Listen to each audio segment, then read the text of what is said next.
Good morning.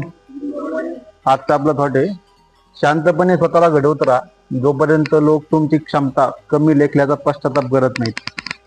साधा simple असा अर्थ आहे की एखाद्या किंवा आपण नवीन नवीन पासआउट झालेलो असतो. बाहेरील जगाचं आपल्याला काही नॉलेज नसतं.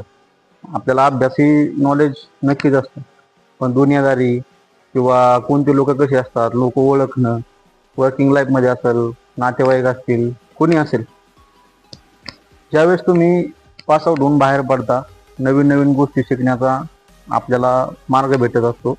त्या ठिकाणी बरेचशी लोक भेटतात, प्रत्येक प्रकारची लोक भेटतात. पाय ओढणारे असतात, निगेटिव्ह करणारे असतात, तुम्हाला कमी लेखनाची म्हणजे एक दृष्टी असते त्यांची की बाबा हा काहीच करू शकत नाही.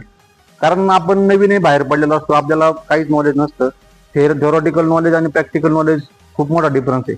त्याच्यामुळे ज्या क्षेत्रात तुम्ही पडलेला आहेत, कोणतंही क्षेत्र असो, ज्या क्षेत्रात तुम्ही उतरलायत तिथं फक्त शिकण्याचा प्रयत्न करा. आजूबाजूचे लोक काय म्हणतायत किंवा मी वैयक्तिक असेल, ऋषिकेश तुला हे जमत नाही, तू काही करू नको, याचा अर्थ मी सोडून देणं हा पर्याय आहे का? मला का जमत नाही याच्यावरती वर्किंग केलं तरच आपण तिथून पुढे जाणार आहे. त्याच्यामुळे प्रत्येकाने डोक्यात ठेवायचं की आपण वर्किंग लाईफमध्ये असताना हा जो टाइम पिरियड आहे, हा टाइम पिरियड आपल्या परत आयुष्यात नसणार आहे. जोपर्यंत आपण इथं आहे तोपर्यंत काहीतरी नवीन शिकण्याचा प्रयत्न करा. काही गोष्टी माहीत नसतील त्या जाणून घेण्याचा प्रयत्न करा.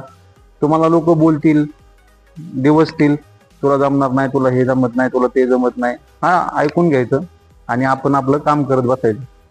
ज्यावेळेस तुम्ही सक्सेसफुल व्हाल त्यावेळेस तीच लोक तुमची वाहवा करणार आहेत. हा ठीक आहे बाबा, याला मी सारखं बोलत होतो पण याने नक्कीच करून दाखवलं. त्याच्यामुळं कोणी खचून जाऊ नका.